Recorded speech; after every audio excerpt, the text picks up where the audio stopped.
Hello everyone, welcome to Ed Matters. As you can already see, this series is completely dedicated to the PYQ series for all the SSC exams. అంటే ఇప్పటి వరకు SSC ఎగ్జామ్స్లో GS section నుంచి ఏవైతే అడిగారో ఆ questions మొత్తం compilation అనమాట ఇది. So it will help you better understand the PYQ pattern also and మీకు రివిజన్లా కూడా ఉంటుందన్నమాట. సో ఆల్రెడీ నోటిఫికేషన్ అనేది రిలీజ్ అయిపోయింది కాబట్టి మీరు రివిజన్ కూడా ప్యారలల్గా స్టార్ట్ చేసేయాలి. So that's why this playlist has been started. So with all the good intentions and aspirations, let's start this series. So here is our first question. Consider the following statements regarding the revolt of 1857. The sepoys at Meerut began their march to Delhi on 19th April 1857. Lord Canning was the Governor General of India during the revolt of 1857. First of all, మీరు ఎగ్జామ్కి వెళ్ళే 1 month ముందు ఒక cheat sheet అనేది ready చేసుకోండి, table ready చేసుకోండి. So that ఇలాంటివి మీరు షార్ట్కట్గా చూసుకోవాలన్నమాట. అంటే గవర్నర్ జనరల్స్ ఎవరెవరు ఏ పీరియడ్లో ఉన్నారు, ఆంగ్లో సిక్ వార్ జరిగేటప్పుడు ఎవరున్నారు, ఇండియన్ నేషనల్ కాంగ్రెస్ క్రియేట్ అయ్యేటప్పుడు ఎవరున్నారు, ఇర్విన్ ప్యాక్ట్ జరిగినప్పుడు, పూనా ప్యాక్ట్ జరిగినప్పుడు, మెక్డొనాల్డ్స్ అవార్డు ఇచ్చినప్పుడు, సివిల్ డిసోబీడియన్స్ మూవ్మెంట్ జరిగేటప్పుడు ఎవరున్నారు. సో ఇవన్నీ మీరు ఒక చీట్ షీట్ అనేది రెడీ చేసుకోవాలన్నమాట. But if you need any help do let me know, I will create that sheet for you. So first of all, Lord Canning was the governor general of India during the revolt. ఇది correct అనమాట. And first ఏంటి, the sepoys mutiny అనేది మనకి 29th March Mangal Pandey shoot చేయడంతో ఇదంతా start అయిందనమాట Britishers మీద. ఎందుకంటే గ్రీజ్డ్ కార్ట్రిడ్జెస్ స్ప్రెడ్ రూమర్ అనమాట. అందులో cow fat and Pig fat రెండు యూస్ చేస్తున్నారు కార్ట్రిడ్జెస్లో అన్న రూమర్ స్ప్రెడ్ అవ్వడం వల్ల, although nobody knows if it was true or not, ఈ రూమర్ స్ప్రెడ్ అవ్వడం వల్ల మనోభావాలు దెబ్బతిని Mangal Pandey who belong to 34th Bengal native infantry shoot చేశారనమాట. బట్ ఇది జరిగింది ఎప్పుడు, 29th Marchలో జరిగింది. కానీ దీన్ని సప్రెస్ చేసేస్తారు, హ్యాంగ్ కూడా చేసేస్తారు ఇతన్ని. బట్ లేటర్ డేస్లో సోల్జర్స్ అందరిలో కూడా అవేర్నెస్ వస్తుంది. అంటే అప్పటికే వాళ్ళు ఫేస్ చేస్తున్న డిస్క్రిమినేషన్ కానీ, లేకపోతే ఆల్రెడీ లోపల అజిటేషన్ కానీ, ఇవన్నీ వాళ్ళలో డెవలప్ అయ్యాయి. కాబట్టి ఈ ఈవెంట్ అనేది వాళ్ళకి ఇన్స్పైర్ చేసింది అనమాట. సో వాళ్ళు మార్చింగ్ అనేది స్టార్ట్ చేశారు, declaring the last Mughal emperor who was Bahadur Shah Zafar లేదా బహదూర్ షా II అని కూడా అంటారు, బోత్ ఆర్ సేమ్. సో ఇతన్ని ఎంపరర్గా డిక్లేర్ చేసి ఢిల్లీకి మార్చ్ చేస్తారనమాట. బట్ చేసింది 19th April కాదు, 10th May అనమాట, 1857. So second option was wrong. So the correct answer is 2 only. Next question, the revolution of 1857 started in May from which of the following cantonments in India? ఇప్పుడే చూసాం కదా, మీరట్ నుంచి start అవుతుందన్నమాట to Delhi. So Meerut అనేది దగ్గరలోనే ఉంటుంది, 40 miles దూరంలో ఢిల్లీకి. సో ఇక్కడ నుంచి స్టార్ట్ అవుతారు. Then, consider the following statements regarding the revolt of 1857. Rani Lakshmi Bai of Jhansi died fighting against the British at Kanpur. Begum Hazrat Mahal played a prominent role in organizing the revolt in Awadh. Rani Lakshmi Bai of Jhansi. So Kanpur నుంచి fight చేయలేదు, ఝాన్సీ నుంచి fight చేస్తారనమాట. 2 times fight చేస్తారు. First time ఏమో ఝాన్సీ నుంచి, second time ఏమో గ్వాలియర్ నుంచి అనమాట. గ్వాలియర్లో తాంతియా తోప్ కూడా ఉంటారు. సో వీళ్ళిద్దరిని సప్రెస్ చేసేస్తారనమాట. ఎనీవే 1857లో చాలా లొకేషన్స్లో జరుగుతాయి. బట్ ఈ చాలా లొకేషన్స్ అన్నిట్లో బ్రిటిషర్ ఆఫీసర్స్ సప్రెస్ చేసేస్తారు. అండ్ వీ షుడ్ నో ఎవరెవరు ఎక్కడెక్కడ లొకేషన్ని, అంటే లొకేషన్లో లీడర్స్ అవుతారు కదా, వాళ్ళని సప్రెస్ చేశారో తెలుసుకోవాలన్నమాట.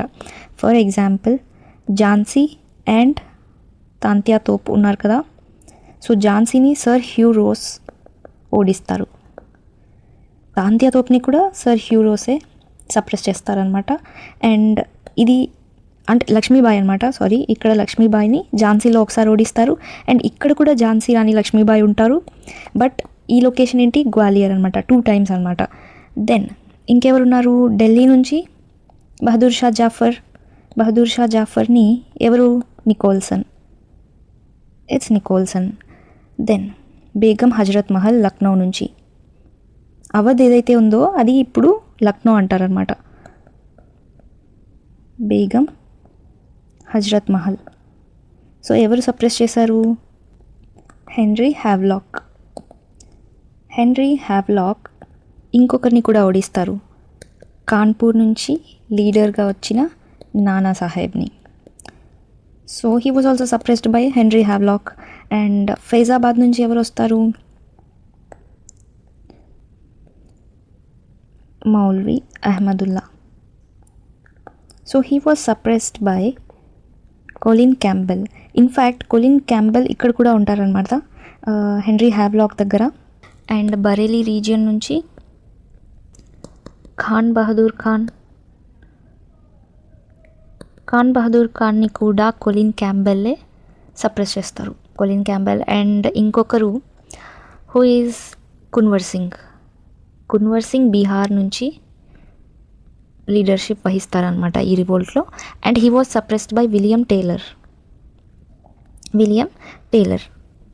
That is all you have to remember. And fight చేసింది ఝాన్సీ నుంచి అండ్ గ్వాలియర్ నుంచి కాబట్టి, కాన్పూర్ నుంచి కాదు కాబట్టి first option wrong. Begum Hazrat Mahal played a prominent role in organising the revolt in Awadh. True. Last Awadh ruler ఎవరు? వాజిద్ అలీ షా. సో వాజిద్ అలీ షా వైఫే బేగం హజరత్ మహల్ అనమాట. సో అవధ్ నుంచే ఆవిడ పార్టిసిపేట్ చేస్తారు. So only 2 is the answer. Which military officer led the British forces in the battle of Chinhat 1857? Henry Lawrence is the answer. Static కాబట్టి మనం అలాగే గుర్తుపెట్టుకోవాలన్నమాట. And it was a successful one. Match the following. Region of revolt ఇందాక చూసాం కదా, Rani Lakshmibai, Jhansi Rani Lakshmibai. So A two ఇక్కడ ఒకటే ఉంది. సో ఇదే ఆన్సర్ అనమాట. సో ఎగ్జామ్స్లో ఇలాగే అడుగుతారు.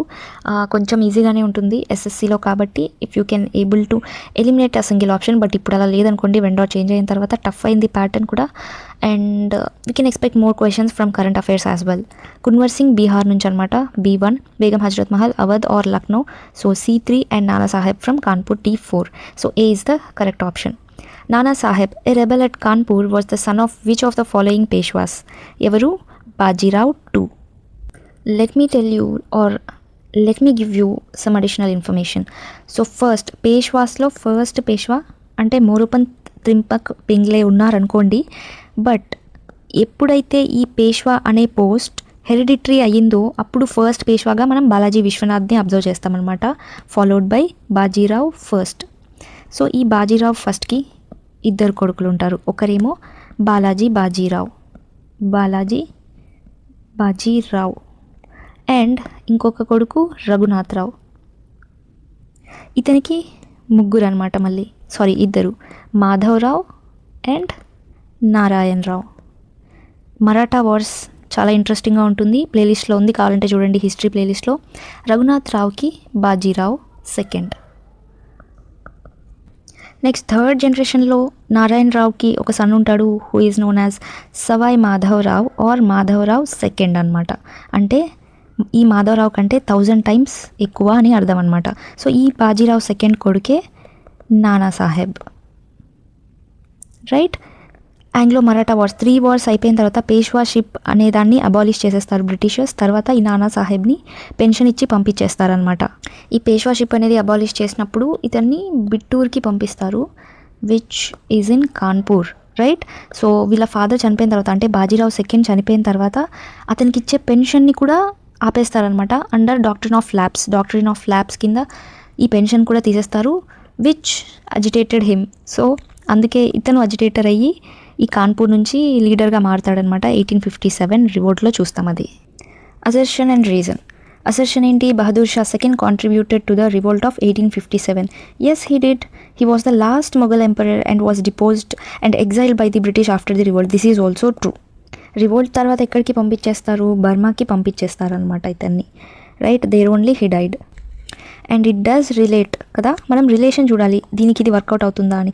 అంటే ప్రతిసారి ఇది బికాజే మనం యాడ్ చేయక్కర్లేదు, అండ్ కూడా యాడ్ చేయొచ్చు అనమాట, to verify if assertion and reason are related.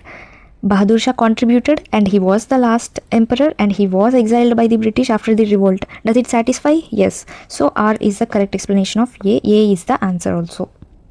The sepoys of Meerut arrived at the gates of Red Fort to meet the Mughal Emperor Bahadur Shah on what date? 11th May 1857 anamata. Then whose proclamation of November 1st 1858 declared that thereafter India would be governed by and in the name of the British monarch through a Secretary of State. 1858 అంటే ఏంటి? 1857లో మనకి revolt అనేది జరిగింది. దీని తర్వాత British crown rule apply చేసింది అనమాట. So అప్పుడు ఎవరు క్వీన్గా ఉన్నారంటే queen Victoria. So queen Victoria is the answer. Consider the following statements regarding the permanent settlement introduced by Cornwallis in 1793. Permanent settlement is also known as zamindari system. ఇది ఏ రీజియన్లో apply చేశారు? బెంగాల్ రీజియన్లో అప్లై చేశారు. So under this system zamindars were recognised as the owners of the land. Correct. Zamindari సిస్టంలో zamindars owners అనమాట. రయత్వాడీ సిస్టంలో రైతులు అంటే డైరెక్ట్ ఫార్మర్సే ఓనర్స్ అనమాట. వాళ్ళే ట్యాక్స్ అనేది పే చేసేవాళ్ళు. వేర్ యాజ్ మహల్వారీ సిస్టమ్ ఏదైతే నార్త్ రీజియన్లో అప్లై చేశారో పంజాబ్ రీజియన్స్లో అది ఎలా ఉండేదంటే మహల్స్లా డివైడ్ చేశారనమాట. మహల్స్ అంటే విలేజెస్ అనమాట. సో విలేజెస్ అంతా కలిసి ట్యాక్స్ అనేది పే చేసేవాళ్ళు. The permanent settlement was never extended to Punjab. Yes, ఇది కూడా కరెక్టే. ఇందాక మనం చూసినట్టు బెంగాల్ రీజియన్లో మాత్రమే జమీందారీ సిస్టమ్ ఉండేది. రాయత్వాడీ సిస్టమ్ సౌత్ ఇండియాలో ప్రివిలెంట్గా ఉండేది, అంటే మెడ్రాస్ ప్రెసిడెన్సీకి. అండ్ మహల్వారీ సిస్టమ్ అనేది చూస్తాం మనం పంజాబ్ రీజియన్లో. సో ఈ స్టేట్మెంట్ కూడా కరెక్టే. Both 1 and 2 are correct answers. Who among the following devised the system of subsidiary alliance? Subsidiary alliance చేసింది ఎవరు? Lord Wellesley. ఈ సబ్సిడియరీ అలయన్స్ అనేది ఒక్కొక్క స్టేట్తో స్టార్ట్ చేశాడు. Formally it was started from Hyderabad అనమాట.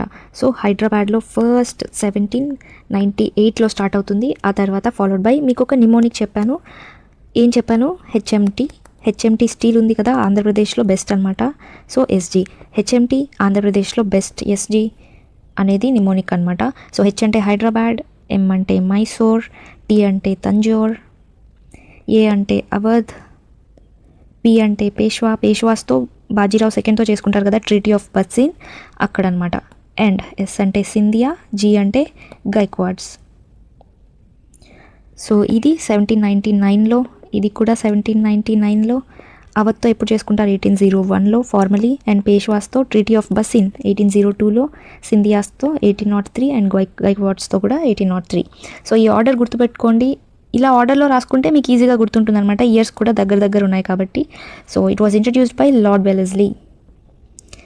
Then Raja Ram Mohan Roy played a major role in the abolition of practice of sati. Who doesn't know this? Yes, he's also known as father of Indian Renaissance. Father of Indian Renaissance. Reason: Lord William Bentinck as Governor General passed the Bengal Sati Regulation Act 1829, which legally banned sati in British India. Yes, this is also true. And R is the correct explanation of A also. So 1828లో ఏం జరుగుతుంది? 1828లో మనకి బ్రహ్మ సమాజ్ ఒకటి చూస్తాం. బ్రహ్మ సమాజ్ ఇది ఎవరు create చేస్తారు? రాజారాం మోహన్ రాయే. సో దీనికంటే ముందు ఆత్మీయ సభ ఉంటుందన్నమాట. ఆత్మీయ సభ 1815లో. సో అదే మెల్లగా మనకి బ్రహ్మ సమాజ్గా మారుతుంది. ఇందులో కూడా డివిజన్స్ ఉంటాయి. Adi Brahmo Samaj of India. So Debendranath Tagore and Keshab Chandra Sen lead చేస్తారనమాట. సోషల్ ఇష్యూస్ మీద చాలా ఫైట్ చేస్తారు బ్రహ్మ సమాజ్ సొసైటీ ఏదైతే ఉందో. అండ్ ఉమెన్ ఎడ్యుకేషన్ కోసం, ఉమెన్ ఎంపవర్మెంట్ కోసం, సతీ అబాలిషన్ కోసం, విడో రీమ్యారేజెస్ కోసం, ఇలాంటి సోషల్ కాజెస్ అన్నిటి మీద వర్క్ చేస్తారనమాట. And in 1829 successfully with the help of William Bentinck they were able to ban sati అనమాట. So option A is the correct answer. The doctrine of lapse was an annexation policy devised by which of the following governor generals of India? Lord Dalhousie was behind this.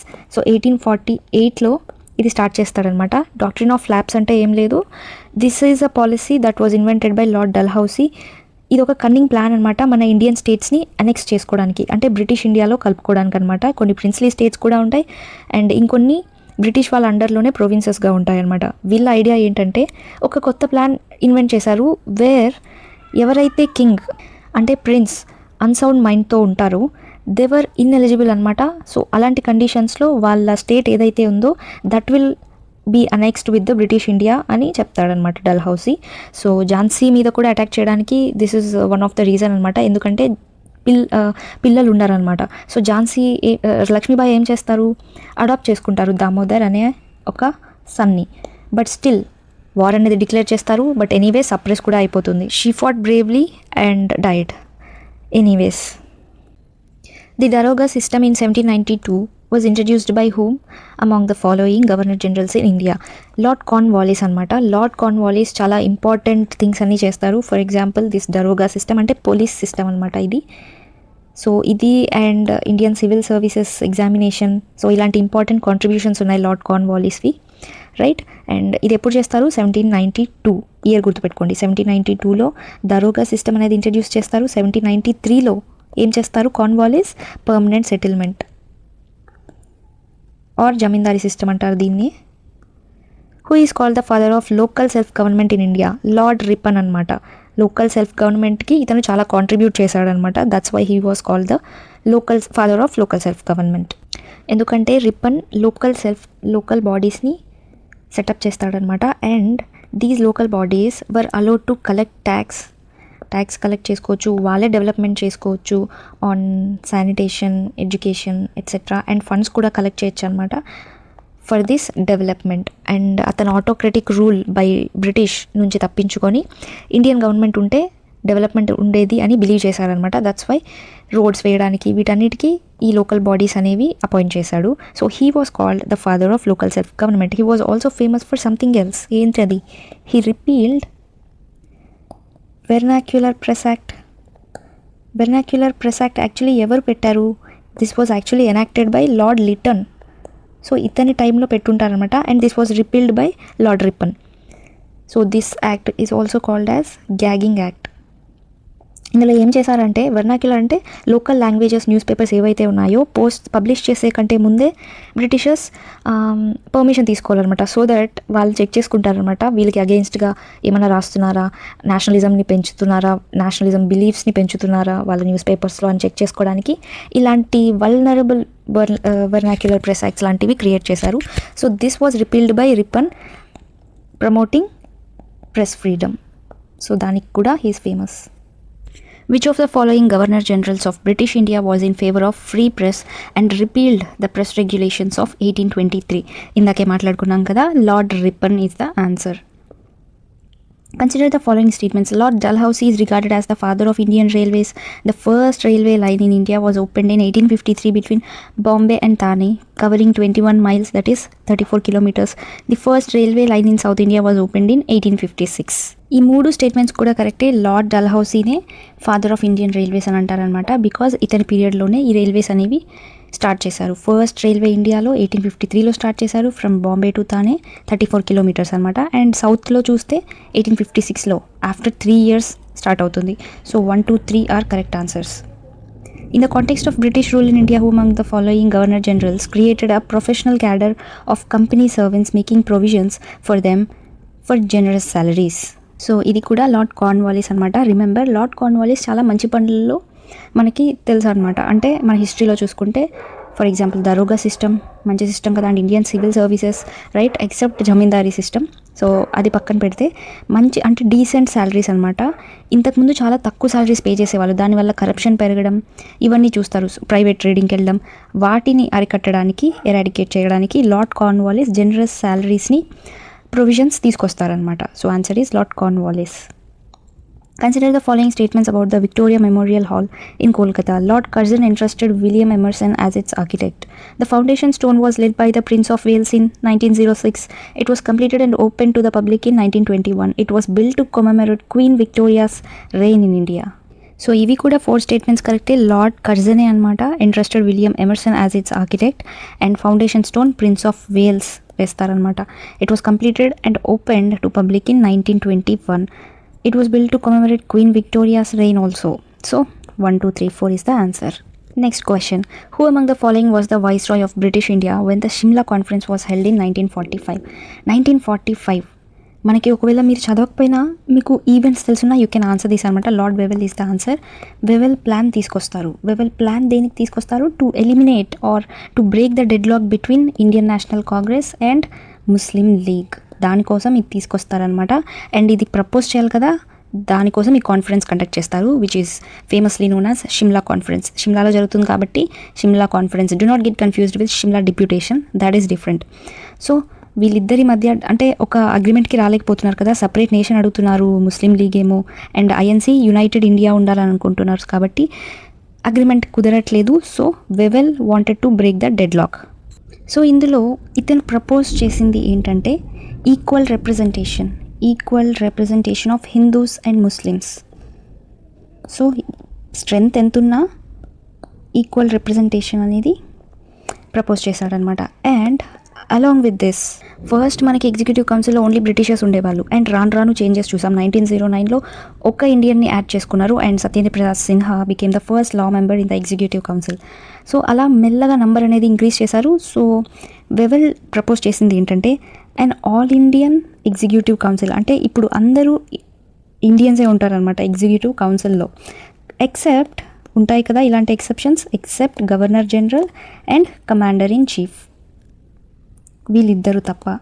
And also ఈ governor జనరల్కి veto power కూడా ఉంటుంది. And war అయిపోయిన తర్వాత second world war జరుగుతుంది కదా, ఇదంతా మనల్ని appease చేయడానికే అనమాట ఇవన్నీ వీళ్ళు తీసుకొచ్చింది ప్రపోజల్. స్క్రిప్స్ మిషన్ కానీ, ఆగస్ట్ ఆఫర్ కానీ, ఈ షిమ్లా కాన్ఫరెన్స్ కానీ, క్యాబినెట్ మిషన్ ప్లాన్ కానీ. సో ఈ వరల్డ్ వార్ 2 అయిపోయిన తర్వాత కాన్స్టిట్యూషన్ని కూడా మీరు చేసుకోవడానికి అలో చేస్తామన్నారు, కాన్స్టిట్యూయెంట్ అసెంబ్లీ సెటప్ చేస్తామన్నారు అనమాట. So this was the proposal. Next match the following again, governor general and their period. ఒకవేళ మీరు ఇది తెలియదు అనుకుందాం, అంటే ఏ గవర్నర్ జనరల్ ఏ పీరియడ్లో వర్క్ చేశారో తెలీదు. So how to solve this, ఏదైనా ఒకటి పట్టుకోండి అండ్ వాళ్ళు ఇంట్రడ్యూస్ చేసిన స్కీమ్స్ కానీ వాళ్ళు ఏదైనా నోటబుల్ థింగ్ ఖచ్చితంగా తెలిసే ఉంటుంది because they are known governor generals. For example Lord Wellesley తీసుకోండి, సబ్సిడరీ అలయన్స్ గురించి మాట్లాడుకున్నామా. సో ఫస్ట్ ఎప్పుడు ఇంప్లిమెంట్ చేస్తారు, 1798 హైదరాబాద్లో ఇంప్లిమెంట్ చేస్తారు. సో 1798 ఇక్కడ ఉంది కదా, సో D4. సో ఈ రెండు ఎలిమినేట్ చేయొచ్చు, ఈ 2 ఆప్షన్స్లోనే అయి ఉంటాయి. సి ఆటోమేటిక్గా 3 అని మనకు అర్థమైపోయింది. ఇప్పుడు ఏ చూడండి, ఏలో వారెన్ హ్యాస్టింగ్స్ ఉంది. సో 1 అయినా అవ్వాలి, 2 అయినా అవ్వాలి. వారెన్ హ్యాస్టింగ్స్ ఎక్కడ వస్తారు మనకి, ఆంగ్లో మరాఠా వార్స్లో వస్తారు. 1775 నుంచి స్టార్ట్ అవుతుంది. సో ఈ పీరియడ్ మధ్యలో అనమాట. సో ఏ వచ్చి 1. లేదంటే మీకు వారెన్ హ్యాస్టింగ్స్ గురించి తెలియదు అనుకుందాం, ఆంగ్లో మరాఠా వార్స్ చూడలేదు అనుకుందాం. దెన్ లార్డ్ కార్న్వాలిస్ ఖచ్చితంగా తెలిసి ఉండాలి. 1793లో పర్మనెంట్ సెటిల్మెంట్ లేదా జమీందారీ సిస్టమ్ ఇంట్రడ్యూస్ చేశారు. సో 1793లో, సో 1793 B2 మ్యాచ్ అయింది కాబట్టి C is the correct answer. So ఇలా ఎలిమినేట్ చేయడానికి చూడండి, క్వశ్చన్ చూడగానే డిఫికల్ట్ ఏమో అని స్కిప్ చేయడానికి చూడకండి. Some times you don't know your potential or maybe your under estimating your potential. మీరు ఏమైతే చదివారో అది ఒకసారి రీకాల్ చేయడానికి ట్రై చేయండి గట్టిగా and you will do it. Next question, identify the incorrectly matched pairs. So ఇక్కడేమో గవర్నర్ జనరల్స్ ఉన్నారు and ఇక్కడేమో ఈవెంట్స్ ఉన్నాయి, we should match. Lord Dalhousie మనకి డాక్ట్రిన్ ఆఫ్ ల్యాబ్స్కి ఫేమస్ అని తెలుసు, రైల్వేస్ అతనే బిల్డ్ చేశారని తెలుసు. Revolt, no not him, revolt చేసింది క్యానింగ్ అనమాట. సో ఫస్ట్ ఆప్షన్ రాంగ్ కదా. So this is out of the options, this is also out of the options. Lord Auckland, first Afghan war, yes. Next ఇప్పుడు 2 correct అని ఆటోమేటిక్గా 2 correct అని మనకు తెలుసు, 3 కరెక్టా కాదా అని తెలుసుకోవాలి. Now third statement, lord canning woods dispatch 1854. This is correct statement. Woods dispatch అనేది ఎడ్యుకేషనల్ రీఫార్మ్స్ కోసం తీసుకొచ్చారనమాట. సో ఎడ్యుకేషనల్ రీఫార్మ్స్ అనేవి స్టార్ట్ అయ్యాయి. So woods dispatch which is also known as Magna కార్టా of English education in India. So ఇంత important కాబట్టి education ఇక్కడ నుంచే start అయింది కాబట్టి ఇది ఖచ్చితంగా తెలిసి ఉండాలి. అండ్ అప్పుడున్నది లార్డ్ క్యానింగ్ కాదు, లార్డ్ డల్హౌసీ అనమాట. So the statement is wrong. Only 2 correct అనమాట. యాక్చువల్లీ ఇక్కడ ఎక్స్చేంజ్ చేశారు చూడండి, ఇక్కడ డల్హౌసీ రావాలి, ఇక్కడ క్యానింగ్ రావాలన్నమాట. So option 2 only is the correct answer. Woods dispatch 1854 వరకు కరెక్ట్, బట్ క్యానింగ్ కాదు, Dalhousie is the answer. Then, English as the official language of India for higher education was incorporated in the resolution formulation by Lord Macaulay is the answer. Actually, ఎడ్యుకేషన్ని start చేద్దామని అనుకున్నప్పుడు ఒక debate అనేది జరిగిందనమాట. అంటే mode of education ఎలా ఉండాలి అని, వర్నాక్యులర్ లాంగ్వేజెస్లో ఉండాలా లేకపోతే ఇంగ్లీష్ ఎడ్యుకేషన్ ఉండాలా అన్నది. సో కొంత ఇప్పుడు డివిజన్ అనేది ఇక్కడ కూడా జరిగిందనమాట. వాళ్ళని ఓరియంటలిస్ట్ అండ్ యాంగ్లిసిస్ట్ అంటారు. సో ఓరియంటలిస్ట్ అంటే ట్రెడిషనల్ ఎడ్యుకేషన్ని, క్లాసికల్ లాంగ్వేజెస్ని ప్రమోట్ చేస్తారనమాట వీళ్ళు. వేరాస్ యాంగ్లిసిస్ ఇంగ్లీష్ని ప్రిఫర్ చేశారు మోడ్ ఆఫ్ ఎడ్యుకేషన్గా. ఇందులో ఒకరే మెకాలీ అనమాట. సో వీళ్ళు డిసైడ్ అయింది ఏంటంటే ప్రైమరీ ఎడ్యుకేషన్ ఏదైతే ఉందో ఇది కావాలంటే వెర్నాక్యులర్ లాంగ్వేజెస్లో చేసి హయ్యర్ ఎడ్యుకేషన్ని మాత్రం ఇంగ్లీష్లో చేయమంటారు. So the answer is Lord Macaulay. The Vernacular Press Act was enacted during the regime of which Viceroy of India? Lord Lytton. ఇక్కడ మీరు కన్ఫ్యూజ్ అయ్యి లార్డ్ రిపన్ పెడతారేమో, ఇది తీసుకొచ్చింది లార్డ్ లిటన్ కానీ దీన్ని రిపీల్ చేసింది రిపన్ అనమాట. అంటే he repealed it, he did not established or enacted it. Repeal అంటే ఏంటి, ఇన్వాలిడ్ చేయడం అనమాట. సో ఎవరు చేశారు ఇన్వాలిడ్? రిప్పన్ చేశాడు. కానీ క్వశ్చన్ అడిగింది ఏంటి, ఎవరు ఇనాక్ట్ చేశారని, కాబట్టి Lord Lytton is the answer. Then the tripartite treaty was signed between Lord Auckland, Maharaja Ranjit Singh and Shah Shuja. Lord Mayo signed the treaty on behalf of the British government. So tripartite treaty అనేది వీళ్ళ ముగ్గురితోనే జరిగిందనమాట. Lord Auckland ఉన్నారు Britisher side నుంచి, and 6 ఉన్నారు కదా వాళ్ళ నుంచి, Maharaja Ranjit Singh and Shah Shuja also. So first of all, what is this tripartite treaty? ఈ ట్రైపార్టైట్ ట్రీటీ అనేది Britishers, as the name suggest, tri ఉంది కాబట్టి ముగ్గురి మధ్య జరుగుతుందన్నమాట. బ్రిటిషర్స్, షా షుజా అండ్ సిక్ ఎంపైర్కి ఎంపరర్ అయిన మహారాజా రంజిత్ సింగ్. సో ఇతను 1839లో చనిపోతారనమాట. బట్ దిస్ ట్రీటీ దీనికంటే ముందే సైన్ అయిపోతుంది. ఎప్పుడు? 1838లో. అతను 1 year తర్వాత చనిపోతాడనమాట. సో ఈ ట్రైపార్టైట్ ట్రీటీ ఏంటంటే, షా షుజా ఎవరైతే ఉన్నారో, వన్స్ ఇతను అఫ్ఘాన్ రూలర్గా ఉన్నారనమాట. Later he was dethroned by another ruler. So ఇతను ఇండియాకి వచ్చి తలదాచుకుంటాడనమాట. బ్రిటిషర్స్ అతనికి రెఫ్యూజ్ ఇస్తారు. సో ఇప్పుడు బ్రిటిషర్స్ ప్లాన్ ఏంటంటే, షా షుజాని మళ్ళీ అఫ్ఘాన్లో పెట్టాలి, అఫ్ఘాన్ రూలర్ చేయాలి అని అనుకుంటారనమాట. వై? ఎందుకంటే ఆఫ్ఘనిస్తాన్ని బఫర్ స్టేట్గా పెట్టాలనేది బ్రిటిషర్స్ ఉద్దేశం అనమాట. వై? ఎందుకు బఫర్ స్టేట్గా పెట్టాలంటే, రష్యా అండ్ పర్షియన్ ఇన్ఫ్లుయెన్స్ అనేది తగ్గించాలి కాబట్టి. వీళ్ళు ఎక్కడ ఇన్వేట్ చేస్తారు అంటే, ఆ టైంలో వీళ్ళు చాలా అగ్రెసివ్గా ఉన్నారనమాట. సో ఎక్కడ ఆక్యుపై చేస్తారు ఆఫ్ఘనిస్తాన్, ఎందుకంటే Afghanistan north west frontier province నుంచి బ్రిటిష్ ఇండియాకి ఎంటర్ అవ్వచ్చు అనమాట ఈజీగా. సో ఆఫ్ఘనిస్తాన్ని ఒక బఫర్ స్టేట్గా పెట్టాలి, so that they can keep N I on them. కాబట్టి ఇది చాలా స్ట్రాటజిక్గా వాళ్ళకి important. So they have decided, అంటే వాళ్ళు ఆశ్రయం ఇచ్చినప్పుడే అనుకున్నారనమాట ఎప్పుడో ఒకప్పుడు యూజ్ అవుతారని. అది ఇప్పుడు యూజ్ అయింది వీళ్ళకి. షా షుజాని ఇంప్లాంట్ చేద్దాం అనుకున్నారు as a ruler again. So ఇది ఒక ట్రీటీ కాబట్టి ముగ్గురు రాసుకున్నారనమాట. సో ఇక్కడ ఎవరెవరికి ఏమొస్తాయంటే, షా షుజా క్లెయిమ్స్ని వదిలేయాలన్నమాట. అంటే కొన్ని టెరిటరీస్ మీద క్లెయిమ్స్ని రినౌన్స్ చేయాలి. ఆ టెరిటరీస్ ఏంటంటే పెషావర్, కాశ్మీర్ అండ్ ముల్తాన్. సో ఈ 3 టెరిటరీస్ మీద క్లెయిమ్స్ అనేది వదులుకోవాలి Shah Shuja, so that he can become a ruler to the Afghan. So ఇతను అఫ్ఘాన్ రూలర్ అవుతాడు. ఈ టెరిటరీస్ మీద క్లెయిమ్స్ని రినౌన్స్ చేసి అండ్ 2 lakhs rupees ఇవ్వాలన్నమాట. ఫర్ ఎందుకు? సబ్సిడరీ అలయన్స్ లాగా. అంటే foreign matters will be handled by Britishers అనమాట. ఫారెన్ అఫైర్స్ ఏవైతే ఉన్నాయో వాటికి సంబంధం లేదు. సో రూలింగ్ మాత్రం షా షుజా చేస్తాడు. అండ్ డిప్లాయ్ చేయాలి కదా ఇక్కడ ఆర్మీని, సపోర్ట్గా ఇస్తారు. దానికోసం 2 lakhs ఇవ్వాలన్నమాట. ఇది ఒప్పందం. అండ్ మహారాజా రంజిత్ సింగ్, సిక్ ఎంపైరర్ ఎవరైతే ఉన్నారో, ఇతనికి ఏమొస్తుంది ఈ ట్రీటీ ద్వారా అంటే, ఇక్కడ వీళ్ళకి ఆర్మీ ఇవ్వాలి కదా షా షుజా, ఆ ఆర్మీ ఇచ్చేది మహారాజా రంజిత్ సింగే అనమాట. సో దానికి బదులుగా రిచ్ టెరిటరీస్ ఏవైతే ఉంటాయో కొన్ని, అవి సిక్ ఎంపైర్లో కలిపేస్తారనమాట. అంటే ముందు they were conquered by Sikh empire. So ఇప్పుడు మళ్ళీ వాటిని తీసుకోవడానికి ఛాన్స్ అనమాట. So that's what Sikh empire gets. So బ్రిటిషర్స్కి ఏంటి లాభం అంటే, ఆఫ్ఘనిస్తాన్ ఒక బఫర్ స్టేట్గా మారుతుంది. సో వీళ్ళకి సెక్యూరిటీ పర్పస్ కింద కూడా యూజ్ అవుతుంది అనమాట. Strategically it is very important. So it is important to keep hold of Afghanistan as well. So ఈ ట్రైపార్టైట్ అనేది Lord Auckland, Maharaja Ranjit Singh and Shah Shuja మధ్యనే జరుగుతుంది. So first option is correct. Lord Mayo sign the treaty on behalf of the British government. This is wrong. ఎందుకంటే Britishers side Lord ఆక్లాండే ఉన్నాడు కదా. So ఇంకొకరు వచ్చి ఎందుకు సైన్ చేస్తారు? లార్డ్ ఆక్లాండే చేస్తారనమాట. Option 1 is the answer. Which of the following commissions was appointed by Lord Curzon to enquire in to the working of the police administration? Police administration కోసం వర్క్ చేసిన కమిషన్ ఫ్రేజర్ కమిషన్ అనమాట. Now if we look at the other options, Kitchener commission, ఇది Indian army రీఆర్గనైజేషన్కి అనమాట. ఒకప్పుడు 3 presidencies ఉన్నాయి కదా, Madras, Bombay and Bengal.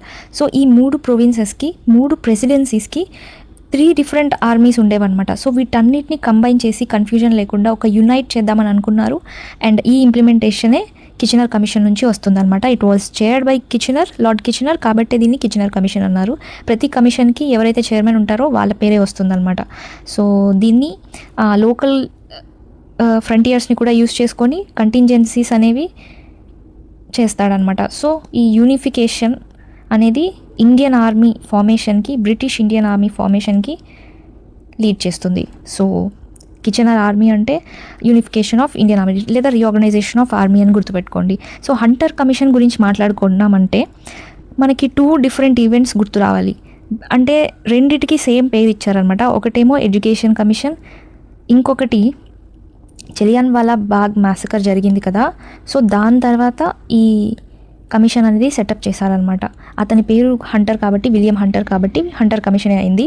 So first Jallianwala bag massacre జరిగినప్పుడు అది ఎందుకు జరిగింది, వాటిని కనిపెట్టడానికి, కాజెస్కి, డిస్టర్బెన్సెస్కి అండ్ ఇంప్లిమెంటేషన్ ఆఫ్ మార్షియల్ లా, దీనికోసం ఈ హంటర్ కమిషన్ అనేది సెటప్ చేస్తారనమాట. వేరాజ్ ఎడ్యుకేషన్ కమిషన్ గురించి మాట్లాడుకుంటే దీనికంటే ముందు మనకి వూడ్స్ డిస్పాచ్ వచ్చింది కదా 1854లో. సో ఈ వూడ్స్ డిస్పాచ్ ఏదైతే ఉందో దీన్ని రివ్యూ చేయడానికి అనమాట, review and implementation also. So ఇది ఎప్పుడు వస్తుంది, ఇది 1882లో వస్తుంది అనమాట, రిప్పన్ టైంలో. రిప్పన్ చాలా మంచి పనులు చేశారు, అందుకే ఫాదర్ ఆఫ్ లోకల్ గవర్నమెంట్ అని కూడా అంటున్నాం. లోకల్ బాడీస్ క్రియేట్ చేయడంలో యూజ్ అయ్యారు and vernacular press act repeal చేయడంలో. బట్ ఎనీవేస్ ప్రతి దాంట్లో advantages and disadvantages, pros and cons ఉన్నట్టే ఇతని పీరియడ్లో కూడా ఒక బ్లాక్ మార్క్ ఉందన్నమాట. అది ఏంటంటే Ilbert bill controversy.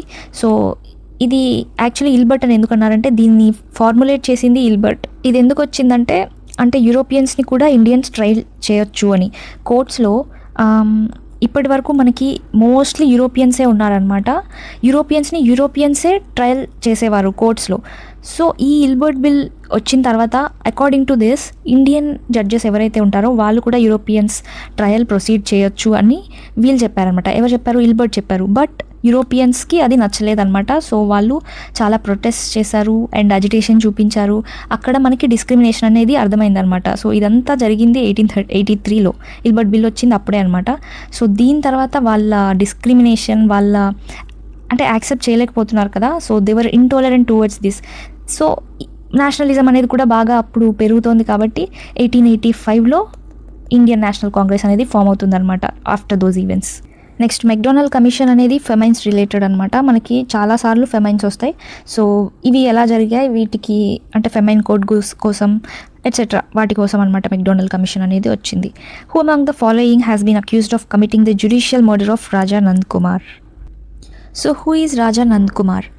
He was a revenue collector from Bengal అనమాట. సో బెంగాల్ నవాబ్స్ ఎవరైతే ఉంటారో వాళ్ళ కింద వర్క్ చేసేవాడు అనమాట, రెవెన్యూ కలెక్టర్. సో ఇతను ఒకసారి అక్యూజేషన్స్ వేస్తాడు on Warren Hastings that corruption చేస్తున్నాడు అని. కరప్షన్ అంటే బ్రైబరీ తీసుకుంటున్నాడు ఇండియన్ రూలర్స్ నుంచి అని కంప్లైంట్ చేస్తాడనమాట. ఇండియన్ రూలర్స్ నుంచి తీసుకుంటున్నాడని కంప్లైంట్ చేస్తాడనమాట. ఇలా కంప్లైంట్ చేసిన కొద్ది రోజులకే ఇతని మీద ఛార్జెస్ పడతాయి, ఫోర్జరీ ఛార్జెస్. అండ్ ఆ ఫోర్జరీ కూడా ఎప్పుడో బ్యాక్ డేట్లో అంటే కొన్ని ఇయర్స్ బ్యాక్ ఒక చెక్ అనేది ఫోర్జరీ చేశాడు అన్న ఛార్జెస్ పడతాయన్నమాట. సో ఇతన్ని ట్రయల్ కూడా వేస్తారు సుప్రీంకోర్టులో. అప్పుడే ఫోర్ట్ విలియంలో కొత్తగా ఎస్టాబ్లిష్ చేసిన సుప్రీంకోర్టులో ట్రయల్ కూడా చేస్తారు. And Elijah Impey who was the closest friend of Warren Hastings, ఇది అకార్డింగ్ టు బ్రిటిష్ లా ఇలాంటి ఫోర్జరీ కేసు అనేది చాలా సీరియస్ అనమాట. సో బ్రిటిష్ లా యూస్ చేశారు ఇండియన్ మీద ఇండియాలో. అండ్ అదొక క్యాపిటల్ పనిష్మెంట్గా తీసుకుంటారనమాట. అంటే మన ఇండియన్ కాంటెక్స్లో అది చాలా చిన్న ప్రాబ్లమే. అండ్ ఫోర్జరీ అనేది డెత్ పనిష్మెంట్ ఇచ్చేంత కాదు. But according to British law they have applied British law on Indian in India అనమాట. దట్స్ వై డెత్ పెనాల్టీ ఇస్తారనమాట. So later he was hanged also. దీన్ని it is famously referred as judicial murder అనమాట. ఎందుకంటే it was considered that Elijah Impey was the closest friend of Warren Hastings. And ఎప్పుడైతే ఇతను corruption and bribery తీసుకుంటున్నాడని చెప్పాడో దాని వెంటనే ఇలాంటి ఛార్జెస్ అనేవి పడ్డాయన్నమాట. సో ఆ ఛార్జెస్ పడిన తర్వాత he was tried in the supreme court where Elijah Impey was the closest friend or associate of Warren Hastings కాబట్టి హీ వాజ్ హ్యాంగ్డ్ ఆల్సో. కాబట్టి దీన్ని ఫేమస్గా జ్యుడిషియల్ మర్డర్ అని కూడా అంటారనమాట. Right. So answer is Warren Hastings. ఈ issue అనేది again it was raised ఎప్పుడైతే ఇంపీచ్మెంట్ మోషన్ వాజ్ మూవ్డ్. ఇతన్ని ఇంపీచ్ చేద్దామన్న మోషన్ కూడా మూవ్ అయిందనమాట. ఎందుకంటే ఇతను కరప్షన్ కేసెస్ ఇవన్నీ వచ్చాయన్నమాట. సో అప్పుడు కూడా ఒకసారి హైలైట్ చేశారు రాజా నంద్ కుమార్ కేసు అనేది. Let's move forward. Who announced the bifurcation of the British Indian Empire into secular India and Islamic Pakistan? బేసిక్గా ఏం చెప్తున్నారు, మనకి ఇండిపెండెన్స్ ఇచ్చేస్తామని ఆల్రెడీ డిక్లేర్ చేసేసారు. సో వీటిని డివైడ్ చేసే అంటే బైఫర్కేట్ చేసే అంటే బాల్కనైజేషన్ చేసింది ఎవరు? లార్డ్ మౌంట్ బ్యాటన్ అనమాట. Option C is the answer. ఇతను తీసుకొచ్చిన ప్లాన్ ఏంటి? 3rd June plan. Third June plan or Mountbatten plan అంటారు దీన్నే. So after this Islamic state of పాకిస్తాన్ని సపరేట్ చేశారు from the united India. Consider the following statements about Mountstuart Elphinstone. He introduced the Elphinstone Code, a uniform scheme of criminal law. He served as the governor of Bengal from 1819 to 1827. Second option is the correct answer. అని అనుకుంటున్నారా? కరెక్టే, but partially correct. ఈ period ఏదైతే ఉందో ఇది correct అనమాట. కాకపోతే బెంగాల్కి అతను గవర్నర్గా ఎప్పుడూ లేరు, బాంబేకి ఉన్నారనమాట. ఇండీడ్. సో సెకండ్ ఆప్షన్ అనేది wrong. He introduced Elphinstone code, a uniform scheme of criminal law. This is correct అనమాట. సో ఒక యూనిఫామ్ కోడ్ అనేది ఇంట్రడ్యూస్ చేశారనమాట. అంటే అంతకుముందు కాస్ట్ బేస్డ్, రిలీజియన్ బేస్డ్ ఇలా ఉండేవి క్రిమినల్ లాస్ కూడా. సో వీటన్నిటిని యూనిఫామ్ చేసి ఒక సింగిల్ క్రిమినల్ లాని ఇంట్రడ్యూస్ చేశారు, ఫార్ములేట్ చేశారు. ఎల్ఫిన్స్టోన్ కోడ్ అంటారనమాట దాన్ని. So option 1 is the answer. The viceroy who took keen interest in the restoration and protection of historical monuments was. అంటే హిస్టారికల్ మాన్యుమెంట్స్ ఏవైతే ఉన్నాయో వాటిని ప్రిజర్వ్ చేయడం ఇష్టం అనమాట ఎవరికి? లార్డ్ కర్జన్ అనమాట. In fact he was the same person who decided to partition of Bengal. కొట్టాలన్నా కర్జనే, కట్టాలన్నా కర్జనే. Just Britishers things. Consider the following statements. Assertion. The dual system of government in Bengal was introduced in 1765. Reason. Lord Clive devised this system under which the company held Diwani rights, which means revenue collection, while Nawab retained Nizamat rights, ante administration.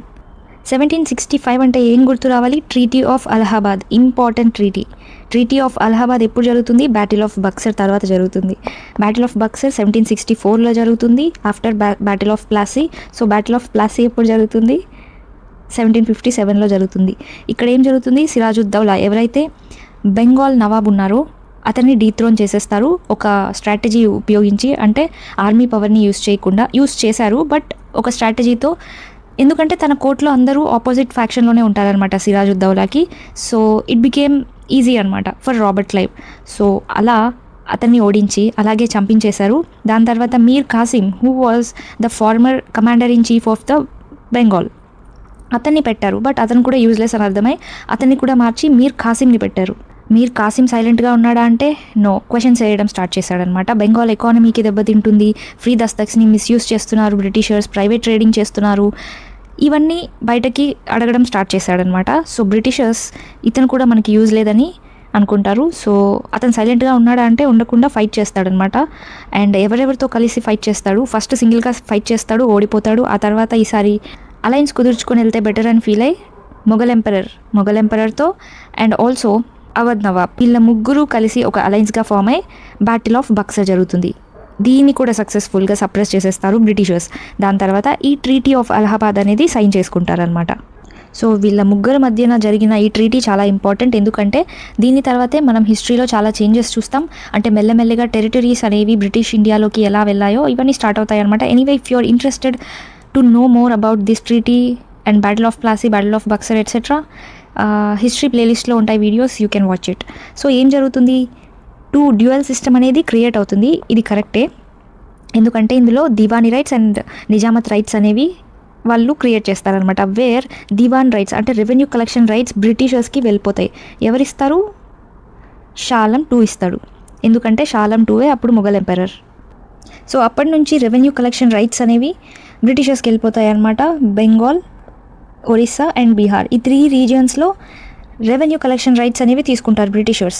And also Nizamat rights అంటే administration కూడా, అంటే వాళ్ళు సుబేదార్స్ని appoint చేసి administration చూసుకోమనే వాళ్ళు అనమాట. So in that way dual system అనేది introduce అయింది. So this is also correct and it gives correct explanation of A, కాబట్టి A is the answer. Governor General Lord Dalhousie described the kingdom of which as a cherry that will drop into our mouth one day. అంటే ఏదో ఒక రోజు మా చేతికి చిక్కకపోదా అన్న భావన అనమాట. లార్డ్ డల్హౌసీ ఏ దాన్ని దృష్టిలో పెట్టుకొని అన్నారంటే అవధ్ని. So option C is the right answer. Under which governor general from 1813 to 1823 a new policy of paramountcy was initiated. Now the company claimed that its authority was paramount and supreme, hence its power was greater than that of Indian states. So it was lord Hastings అనమాట. Answer is lord Hastings. అంటే paramountcy power are supreme ఇప్పటి నుంచి ఎవరు? Britishers అని decide అయిందనమాట, వాళ్ళే declare చేసుకున్నారు. అంటే లార్డ్ హేస్టింగ్స్ ఏం చెప్పారంటే ఇప్పటి నుంచి మీ ఇండియన్ స్టేట్స్కి మేమేం చెప్తామో అదే సుపీరియర్ అని చెప్తాడనమాట. Which means right to intervene or interfere వాళ్ళ మ్యాటర్స్ ఏవైతే ఉంటాయో అంటే వాళ్ళ లొకేషన్స్ని లేదా టెరిటరీస్ని కాపాడడానికే ఏం చేసినా చేస్తారనమాట బ్రిటిషర్స్ అన్నట్టు చెప్పారనమాట. So they have right to interfere in any matters, any internal matters or disputes వచ్చినా, and right to annex also, అంటే కలుపుకోవచ్చు అనమాట. ఇలాంటివి చెప్పారు కాబట్టి 1848లో డాక్ట్రిన్ ఆఫ్ ల్యాబ్స్ తీసుకొచ్చారు. Because right to annexation policy అనేది స్టార్ట్ అయిందనమాట. సో రీజన్స్ వాళ్ళు ఏమైనా చెప్పుకోవచ్చు, టు ప్రొటెక్ట్ ద టెరిటరీస్ అని, but exploitative. Then, A History of British India is a work published by, answer is James Mill, static, గుర్తుపెట్టుకోండి. In 1856, Governor General ఎవరు decided that Bahadur Shah Jafar would be the last Mughal king, and after his death, none of his descendants would be recognized as kings, they would just be called princes. ఇక్కడ complicate చేసి అడుగుతున్నారు, కానీ సింపుల్గా అడిగింది ఏంటి, 1856 పీరియడ్లో governor general ఎవరు అని అడుగుతున్నారు. క్యానింగ్ ఆన్సర్ అనమాట. మీకు ఒకవేళ గుర్తు అంటే ఐడియా లేకపోయినా 1857 రివోల్ట్, సిపాయి మ్యూటినీ చాలా ఇంపార్టెంట్ కాబట్టి ఆ టైంలో గవర్నర్ జనరల్ ఎవరు ఉన్నారో ఖచ్చితంగా మనం చదువుకుంటాం కాబట్టి అలా అయినా ఆన్సర్ చేయండి. So canning is the answer. Which of the following statements is correct? Robert Clive had come to Madras from England in 1743 at the age of 18.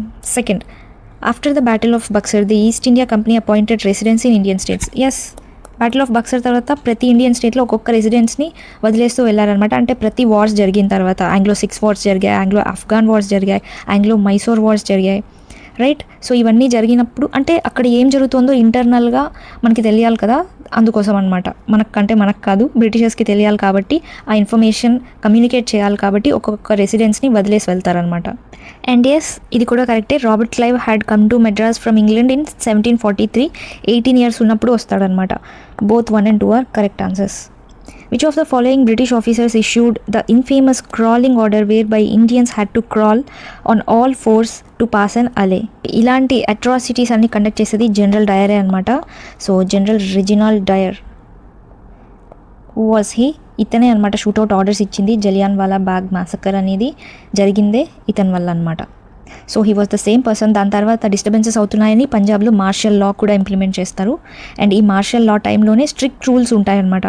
This is one of them. అంటే ఎంత strict అంటే crawl అవుతూ వెళ్ళాలి, street cross చేయాలన్నా అన్నంత serious restrictions పెట్టారనమాట. Which of the following viceroys of India addressed the Bengal famine in 1943 by ordering the army to distribute relief supplies to the starving rural Bengalis? So lord వెవెల్ దీనికి answer అనమాట. ఎప్పుడైతే Bengal famine వచ్చిందో 1943లోది. So different ఇయర్స్లో చాలా సార్లు వస్తాయన్నమాట famines. So remember 1943లో వచ్చిన ఫెమైన్కి ఏం చేశారు, distribute relief supplies to the starving rural Bengalis అన్న ఆర్డర్ ఇచ్చింది లార్డ్ వెవెల్ అనమాట. Next question, consider the following statements comparing the Simon commission and the Nehru report. Simon commission and Nehru రిపోర్ట్కి సంబంధించిన కంపారిజన్ అంట. The Simon commission was boycotted by Indian political parties primarily due to all Indian composition. Second, the Nehru report proposed complete independence for India as its immediate objective. So first thing, Simon కమిషన్లో అందరూ all Indian composition ఉంటే అసలు boycott ఎందుకు చేస్తాం, మనకే మంచిది కదా reforms. అసలు బాయ్కాట్ చేయడానికి రీజనే నాన్ ఇండియన్ కాంపోజిషన్ అనమాట. ఒక్క ఇండియన్ కూడా లేకుండా మొత్తం వైట్సే ఉన్నారు. సో అందుకు బాయ్కాట్ చేశారనమాట. రీఫార్మ్స్ మనకి తీసుకురావాలి కానీ మెంబర్షిప్స్లో ఒక్కరు కూడా ఇండియన్ లేరు. So that was the main reason Simon commission boycotts అనేవి స్టార్ట్ అయ్యాయి. ఈవెన్ ముస్లిం లీగ్ కూడా బాయ్కాట్ చేసింది. So this option is wrong. Nehru report proposed complete independence. No, మనకి కంప్లీట్ ఇండిపెండెన్స్ని లాహోర్ సెషన్లో జవహర్లాల్ నెహ్రూ డిక్లేర్ చేస్తారనమాట. కంప్లీట్ ఇండిపెండెన్స్ అనేది నెహ్రూ రిపోర్ట్ అనేది మోతీలాల్ నెహ్రూ ఇస్తారనమాట ఇండియన్ నేషనల్ కాంగ్రెస్ తరపు నుంచి. ఎందుకంటే Simon commission fail to do that కాబట్టి Nehru report, Jinnah's 14 points and Simon commission and also round table conference వీటన్నిటిని బేస్ చేసుకొని మనకి 1935 గవర్నమెంట్ ఆఫ్ ఇండియా యాక్ట్ అనేది వస్తుందన్నమాట. So this is also wrong. Neither 1 nor 2 is the answer. Given below are the assertion and reason. Assertion ఏంటి, British capital accumulation in the 18th century was reinvested in industrial development which is true. 18th centuryలో అప్పుడే అనమాట ఏమొస్తుంది, industrial revolution వస్తుంది. So ఏదైతే capital accumulate చేశారో Britishers, ఇదంతా వాళ్ళు successfully industrial డెవలప్మెంట్కి యూజ్ చేసుకున్నారు. Then reason, the capital was largely controlled by merchants and industrialists instead of the feudal aristocracy. This is also correct. So the correct option is R is the correct explanation of A. Consider the following statements regarding the Caste Disabilities Removal Act, which is also known as Lex Loci Act of 1850. The act gave converts to Christianity the right to inherit ancestral property. The act was passed during British Crown Rule in India. First of all, British Crown Rule మనకి ఎప్పుడు start అయింది? 1858లో start అయింది. So 1850లో వచ్చిన act will it come under British crown rule? No. So option second అనేది wrong అనమాట. The act gave అంటే actually ఈ యాక్ట్ ఏం చెప్తుందంటే ఎవరైతే హిందూయిజం లేదా అదర్ ఫెయిత్స్ నుంచి కన్వర్ట్ అయి ఉంటారో క్రిస్టియానిటీకి, వాళ్ళకు ఒక భయం ఉంటుంది కదా ఇన్హెరిట్ చేయగలరా లేదా ప్రాపర్టీ అని. So this act allowed them అనమాట. So they can successfully inherit ancestral property. So this option is correct, one only correct. What was the term of the central legislative assembly under the government of India act 1919 వరకు 3 yearsే అనమాట దాని tenure అనేది. But దాని తర్వాత 5 yearsకి extend చేస్తారు. Assertion: the Trade Disputes Act of 1929 provided for a system of tribunals to settle industrial disputes. This is correct. The act also imposed a ban on strikes in certain public utility services. This is also correct. See, ఇక్కడ 2 options correct. But does the reason gives the explanation to assertion? No. ఎందుకంటే ఈ 2 different things చెప్తున్నారు. Same bill గురించి మాట్లాడినా ఇక్కడేమో the imposed ban అని చెప్తున్నారు, and how imposing ban is related to the setting up of tribunals. No కదా, that's why they both are not related. So this does not give correct explanation of option A, I mean assertion. Under which of the following acts was the power to rule India transferred from English East India Company to the British Crown? ఏ act ద్వారా? Government of India act 1858. అప్పటి వరకు మనకి ఒక private trading company English east India company rule చేసేది. అంటే through charter acts కానీ regulating acts కానీ ఇవన్నీ పెట్టుకుంటూ కొంచెం ఇన్వాల్వ్ అయ్యింది అనుకోండి. బట్ కంప్లీట్గా క్రౌన్ రూల్ అండర్లో వచ్చింది 1858 తర్వాతే అనమాట. With reference to parliamentary reforms of 1909, consider the following statements. They are also called the Indian Council Act 1909, correct. They increased the strength of legislative councils, correct. The right to separate the electorate was given to the Muslims, yes. Separate electorate kuda introduce chesindi 1909 lone anamata. So A, B, C are the correct answers. Assertion: Wood's dispatch of 1854 is often regarded as the Magna Carta of English education అని అంటారని ఇందాక చెప్పాను. So this is very important అనమాట. Wood's dispatch దేనికోసం? English education కోసం వచ్చింది. It laid down a comprehensive plan for educational reform recommending vernacular languages at the primary level and English and vernacular at the secondary level and English at the college level. ఇది కూడా కరెక్టే అనమాట. And it does give explanation to assertion, కాబట్టి option A is the answer. So vernacular languages అంటే local languages అనమాట, అర్థం కావాలి కాబట్టి ప్రైమరీ లెవెల్ ఎడ్యుకేషన్లో లోకల్ లాంగ్వేజెస్ని పెట్టి తర్వాత హైయర్ లెవెల్ ఏదైతే ఉంటుందో అప్పుడు mix of both English and vernacular languages పెట్టి కాలేజ్ లెవెల్లో ఇంగ్లీష్ ఇంట్రడ్యూస్ చేయమని చెప్తుందన్నమాట. Then under which of the following acts the board of control was established in England to control and supervise the administration? So they were basically talking about Pitt's India act అనమాట, 1784లో వస్తుంది. Dual control అనేది మనం చూస్తాం. అంటే మనకి court of directors and board of control ఉంటుందన్నమాట. Court of directors and board of control. So court of directors అంటే ఈస్ట్ ఇండియా కంపెనీలో ఎవరైతే ప్రొప్రైటర్స్ ఉంటారో వాళ్ళు ఎన్నుకుంటారు కదా, వాళ్ళు కోర్ట్ ఆఫ్ డైరెక్టర్స్ అనమాట. సో వీళ్ళు గవర్నర్స్ని అపాయింట్ చేయడం ఇలాంటి పనులన్నీ వీళ్ళే చూసుకునే వాళ్ళు ముందు. బట్ ఎప్పుడైతే అంటే డైరెక్ట్గా క్రౌన్ రూల్ రాకముందు బ్రిటిష్ పార్లమెంట్ అనేది ఇన్వాల్వ్ అయిందనమాట ఈ కరప్షన్ ఇవన్నీ చూసి. సో బోర్డ్ ఆఫ్ కంట్రోల్లో డైరెక్ట్గా పార్లమెంట్ క్యాబినెట్ మినిస్టర్స్ ఎవరైతే ఉంటారో వాళ్ళు ఉంటారనమాట. కరప్షన్ అండ్ నెపోటిజం ఇలాంటివన్నీ కంట్రోల్ చేయడానికి ఇలాంటి డ్యూయల్ సిస్టమ్ని తీసుకొచ్చారు. అండ్ లేటర్ ఆన్ అది ఎలా మారిందంటే east India company only commercial యాక్టివిటీస్కే కాకుండా పొలిటికలీ అంటే టెరిటరీస్ని చూసుకోవడానికి అడ్మినిస్ట్రేషన్కి వాటికి వాడుకున్నారనమాట. So the answer is 1784. Consider the following statements regarding constitutional developments in British India. The Government of India Act 1919 అంటే మాంట్ఫోర్డ్ రిఫార్మ్స్.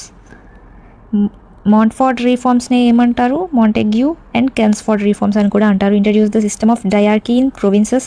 కరెక్ట్ ఆన్సర్ అనమాట. మనకి ఎగ్జిక్యూటివ్ ఉంటుంది, లెజిస్లేటివ్ ఉంటుంది. సో సెంటర్లో ఎగ్జిక్యూటివ్ అండ్ లెజిస్లేటివ్ ఉంటుంది. సో ప్రొవిన్సెస్లో లెజిస్లేటివ్ కౌన్సిల్స్ ఉంటాయన్నమాట. So diarchy ఎక్కడ ఇంట్రడ్యూస్ చేశారు? ఓన్లీ ప్రొవిన్సెస్లో ఇంట్రడ్యూస్ చేశారనమాట. అంటే 2 లిస్ట్ని క్రియేట్ చేశారు, reserved list and transferred list. అంటే ఇందులో సబ్జెక్ట్స్ ఉంటాయి, దేన్ని ఎవరు డీల్ చేస్తారో అని. రిజర్వ్డ్ లిస్ట్ అంటే as the name suggest they are reserved అనమాట. Reserved for whom? Reserved for Britishers. So ఇందులో ఈ లిస్ట్లో ఏవైతే సబ్జెక్ట్స్ ఉంటాయో they were only dwelt by Britishers, ఇంకెవరు డీల్ చేయరనమాట. అంటే ఇంపార్టెంట్ మినిస్ట్రీస్ ఏవైతే ఉంటాయో లైక్ మిలిటరీ కానీ ఇలాంటివన్నీ బ్రిటిషర్సే హ్యాండిల్ చేయడానికి ఇష్టపడతారనమాట. అండ్ ట్రాన్స్ఫర్ లిస్ట్లో వాళ్ళకి లీస్ట్ ఇంపార్టెంట్ అన్నవన్నీ ట్రాన్స్ఫర్ లిస్ట్లో పెట్టుకున్నారు, which will be taken care of Indian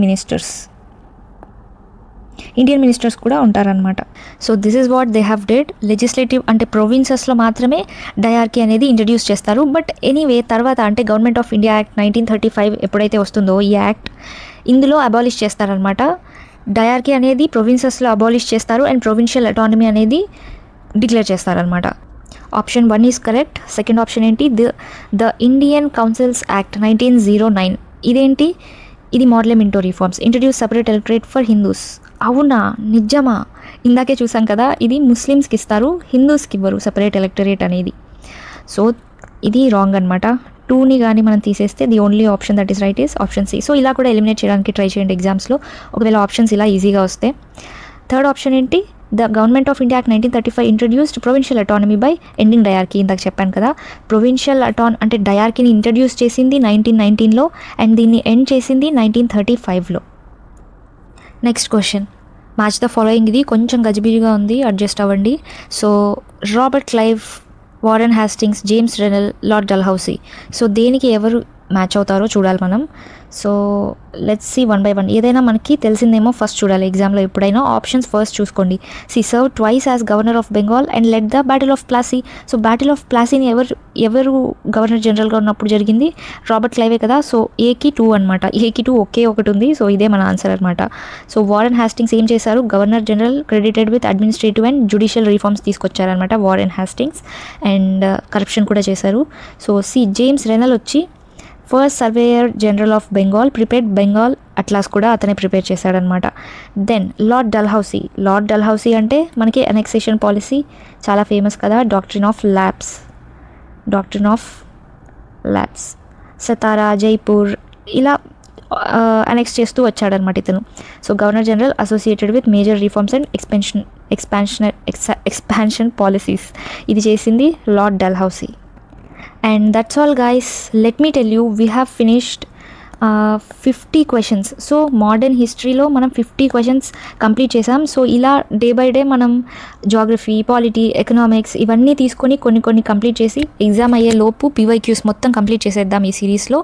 so that revision మొత్తం అయిపోతుంది, you will be ready and you will be good to go for the exam. Doubts ఉంటే comment చేయండి, video నచ్చితే like చేయండి, subscribe చేయండి ఛానల్ని. And that's all guys, thank you.